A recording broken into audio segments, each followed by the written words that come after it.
Hello, I'm Neil Quigley and welcome to the latest episode of my Blogcast. Hope you're well and you've had a good couple of weeks. This year, my girlfriend's mum celebrated her 80th birthday, and as a result, there have been lots of events to celebrate this great occasion over the last 2 or 3 weeks, the last of which was a couple of Fridays ago, where my girlfriend decided to throw a barbecue at her place for her mum and some family and friends to come over and continue the big birthday celebrations. I was going to go there straight from work on a Friday. Sadly, when I got to the train station in London, there were delays. So I ended up getting there probably about an hour and 20 minutes later than I intended to. And sadly, there was 2 or 3 other people caught up with travel issues in getting to the barbecue. So as a result, Linda, because she's such a great host, spent about 2.5 hours constantly at the barbecue, just cooking fresh food as different people arrived. So I got a plate of hot food when I arrived, which was great, and it was a lovely evening. It wasn't particularly warm, but we all still sat out in the garden until it got possibly too late and a little bit too chilly, and then everything moved inside. There was about 15 of us there in the end. I got to get round and chat to and catch up with everybody. And you know those nights where you're just chatting, having a few drinks, there's some food around for nibbles, and you don't really keep an eye on the time. Before we knew it, it was gone midnight before everybody started to leave. And one of the last people to leave and head to bed was the 80-year-old Linda's mum. Fair play. Rock and roll clearly runs in their family. My girlfriend's brother was there with his kids, and right at the last minute, his daughter decided she actually wanted to spend the night with Linda. So that was something else that needed to be organised. So we managed to sort the spare room out and get her somewhere to sleep. She had stayed up almost as late as the rest of us, so she slept soundly in the spare room. When it was arranged that she stayed, we were told that one of her parents was going to come and pick her up relatively early the next morning, which meant obviously she needed to be up, dressed and ready to be picked up. She is related to Linda, obviously being her niece, and I know they both struggle with getting out of bed in the morning. So I was a bit concerned about the situation. I managed to wake Linda up by bringing her up a strong cup of coffee, got her awake and suggested that maybe she wanted to go and wake her niece to try and get her up and get her ready so she was on time when her parents turned up. I heard her go into the room, ask her to wake up. The girl obviously woke up, and once she was actually awake, Linda gave her the option of going back to sleep and dozing off for a bit, which is very dangerous. I've seen this happen multiple times when I've been trying to wake Linda up myself. I've never seen someone able to be woken up, then drift off back to sleep so quickly. So I did suggest this wasn't a good idea. However, it was fine. Everybody got up in time and got where they needed to be on time. And to be honest, Linda and I couldn't really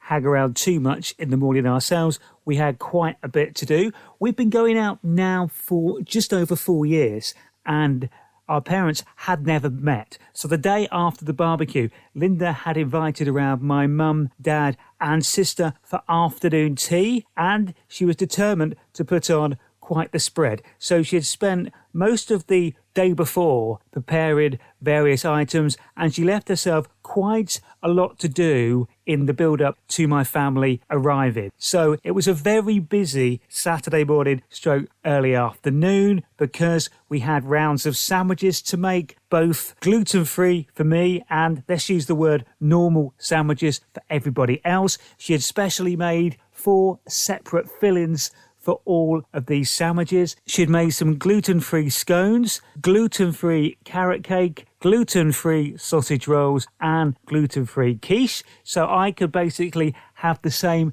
as everybody else except for the sandwiches. She couldn't face giving everybody, including herself, my gluten-free bread, which I can kind of understand, so it made sense. We seemed to be flat out prepping things all morning. We'd given my parents a time to come over, and it was a bit like the countdown to a Mission Impossible film at one point. We had quite a lot to do with not much time remaining before everybody arrived, but we got it done on time. During the previous week, I'd been around to see my parents and using Google Street Map, taken my dad down the road to where Linda lives and showed him exactly where he had to park in the driveway. So when he saw it in real time driving there, he'd recognise it. There is often a couple of women who stop right at the end of Linda's driveway and talk. They're there most days and they could be there for 20, 30 minutes nattering away. Would you believe the shot that the Google car took of the street features those two women in the exact spot they always are talking? You honestly could not make it up. As a failsafe, I got my dad to phone me when they were about 5 minutes away and I went out into the street to wave them in and direct them. We all went in. We had a fantastic afternoon. There were bubbles as welcome drinks and the food was amazing and plentiful. Everybody got on, we had a good laugh, plenty of conversation and so much food. My parents and sister stayed for about 3.5, 4 hours in the end. Then I said goodbye to them, which was quite weird, almost waving them off from my girlfriend's house. After they're gone, obviously there was quite a bit of tidying up to do, and then we just spent the night catching up on Taskmaster, which we've enjoyed this latest series of. I think Steve Pemberton is an absolute genius. The way he attacked the tasks and the way, if there was any chance he could make it into a massive production where he played characters with special effects, he would do that, and he would do it spectacularly well. I thought he was fantastic, probably one of the funniest and best contestants I've seen on that programme, and I have seen every single programme from every single series. I am a massive fan of the theatre. Linda and I both like going. I tend to favour the musical. She tends to favour the play, but we will both go and see whatever the other one wants to see. I had not seen a musical for a while, and there's still a couple on in London at the moment that I wanted to tick off. Last Saturday, we managed to get tickets on the day to go and see Mrs. Doubtfire. And I think it is fair to say theatre prices in London, particularly over the weekend, can be quite expensive now. Sometimes I found you have to bide your time a little bit, go a little bit last minute and really look around to see if you can find any bargains. We found a couple of seats in the stalls for Mrs. Doubtfire for £45 each on the day, so I snapped them up. We headed into London a little bit early to go and have a pre-theatre dinner at Oaxaca, a place which both of us like. Now, they're not celiac accredited, but they are very good and very careful with gluten-free food, and they do look after celiacs very well. I like the extra steps they take. They have a menu which very clearly states what a celiac should and shouldn't order and what is too dangerous to order. Your order will only be taken by a manager, and the manager will deliver it with a flag in. That's perfect for me. That means I can eat in total confidence. So we had a really nice Mexican-themed meal in there. I'm still not drinking alcohol at the moment, but let's face it, a margarita does go very well with that type of food. Linda had the full alcohol version. They did do a no alcohol margarita, so I gave that a try. It tasted very nice. It tasted good. And I know this is an ironic thing to say, but it did miss the taste of the tequila. Not necessarily the alcohol, but the taste of the tequila would have made mine so much better. I enjoyed it, but you know when there's just something missing. Unfortunately, we left it a little bit tight for time to be able to get dessert in, which I always find quite disappointed because I am a man who likes to finish my meal with something sweet. However, the meal we had nicely filled me up. We went to the Shaftesbury Theatre where the show was. The last show I saw there was Motown the Musical, which was fantastic. So I recognised that I'd been there before when we stood in front of it on the way in. The branding is great. So we got a couple of fantastic photos of me stood outside the theatre in various poses. And just after you walked in, after you'd had your tickets checked, they had a cardboard cutout of Mrs. Doubtfire. So I was straight over to get a lovely photo of me with my arm round her waist. And I have to say, it did look quite funny. Linda is a marvellous photographer, so it's good to have her with me at all times because I do like having my photo taken and for the photos to be slightly quirky and slightly different. And this one does tick that box. As we were having our pre-show drinks, we actually were sitting next to an American couple who were over on holiday in the UK. And just before we all got up to take our seats before it started, we had a quick chat about what we were expecting from the show, as none of us had seen it before, yet we had all seen the film. And I think this was a fair thing to say. We were just hoping the person playing the lead role of Mrs. Doubtfire did not just try and do a tribute to Robin Williams and play it as him, because we kind of felt that would be a big mistake because he's not a man you can replicate, an absolute comic genius. So that's what we kind of hoped as we took our seats. Luckily, we had nothing to worry about. Gabriel Vick played Daniel and therefore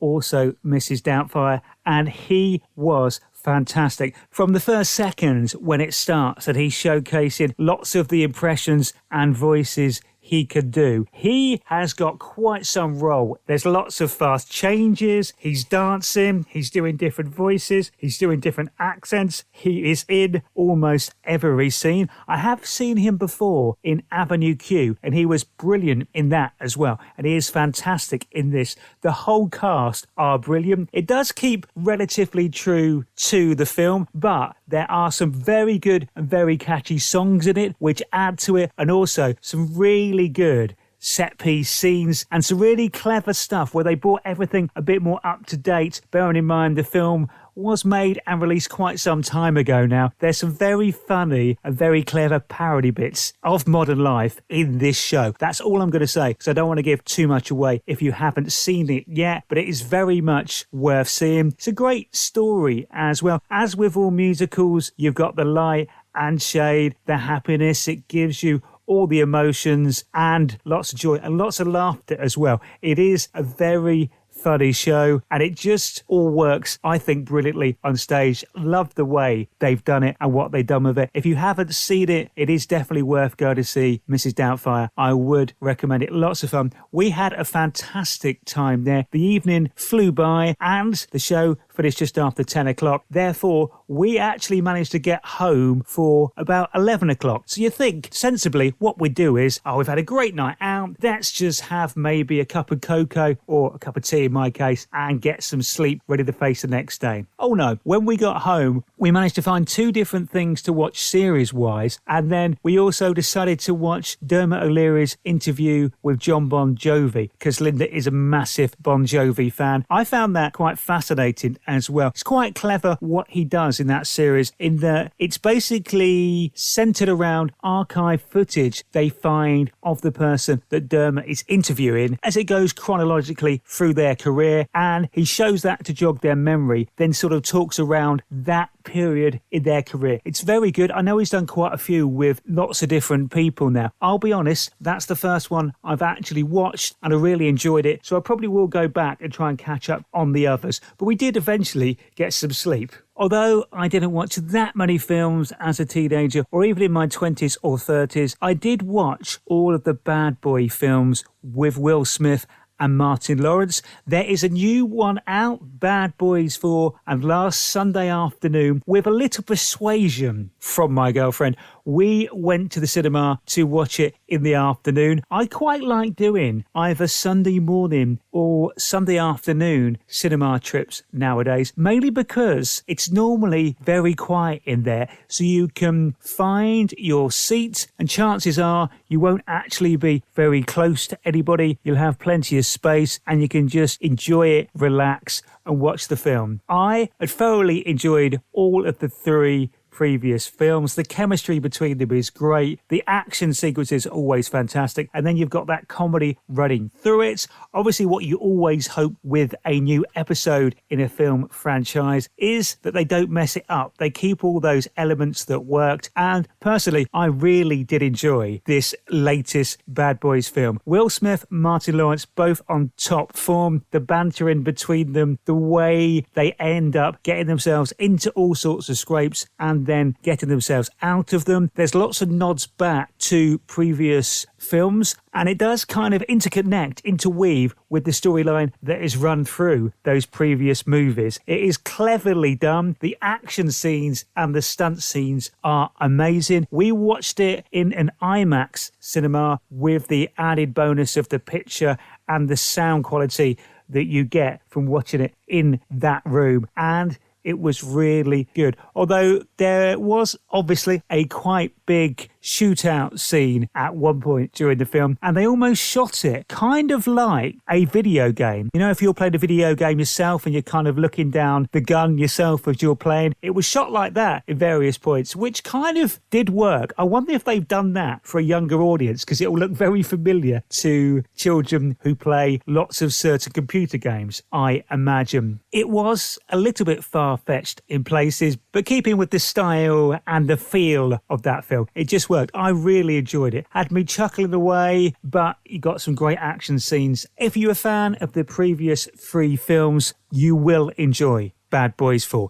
It was great, and I'm glad I actually made yet another trip to the cinema, although I did treat myself to some of my favourite chocolate popcorn, which I know shouldn't work and I know shouldn't be a thing, but I really like it, and it's gluten-free, although it only comes in quite small bags. So what tends to happen is I take it in with me, and I've normally finished it by the time they've got to the middle of the trailers, so it never actually lasts long enough for me to eat during the film. I am, unfortunately, still getting daily headaches, which has been happening now for well over a year. One of the reasons I'm not drinking any alcohol at the moment, and I'm trying to do various things to find out what's at the bottom of them, or maybe finding a way to clear them up. Part of this is doing some exercises that my physio gave me to try and loosen up my neck and the top of my back. So I'm doing that already. I have been through the doctors and actually had an appointment with a neurologist after having an MRI scan, and they can't actually find anything physically wrong, which is good news, but I am still getting these daily headaches and they are still hampering things,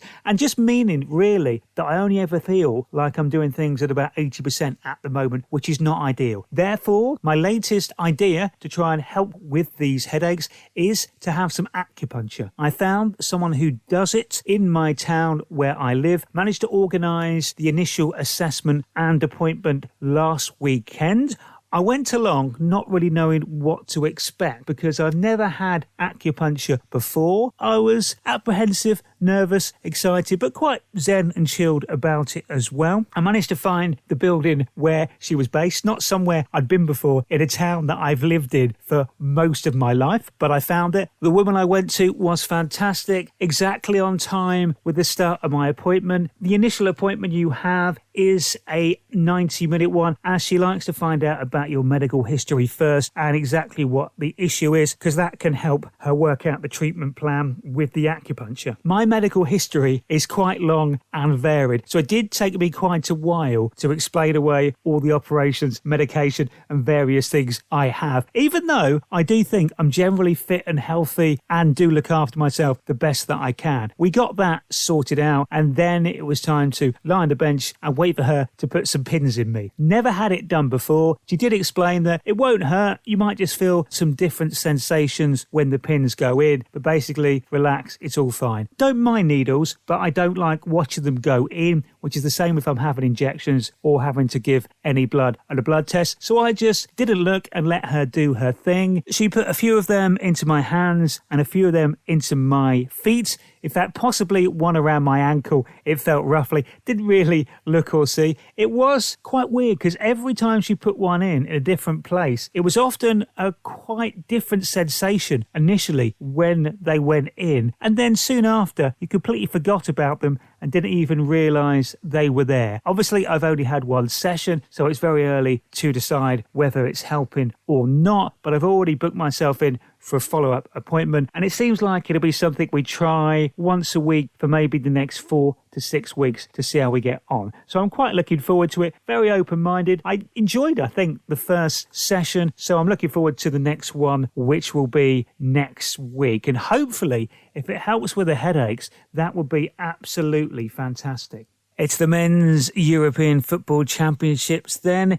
England's final warm-up game against Iceland at Wembley did not exactly go totally to plan, I think it's fair to say. But if you look at a lot of the other big teams who often do well in the finals, they don't worry about friendlies. You don't get anything from peaking in a friendly, or even if you win a friendly by a lot of goals convincingly, it doesn't mean anything when you get into the actual competition itself. England's first game is tomorrow night. I'm fully behind the team and squad. I hope they can put in a good show of themselves. It is now quite a young team, potentially, and certainly a young squad. There isn't that many existing goals in Gareth Southgate's selection. If you take out Harry Kane, it does mean we haven't scored many goals at all between the rest of them, but we do have Harry Kane, and he will score us some goals. So I'm optimistic. Let's give it a go. Fingers crossed. It would be amazing if we could bring it home. I think with the squad we've got to be making at least the semi-finals, surely.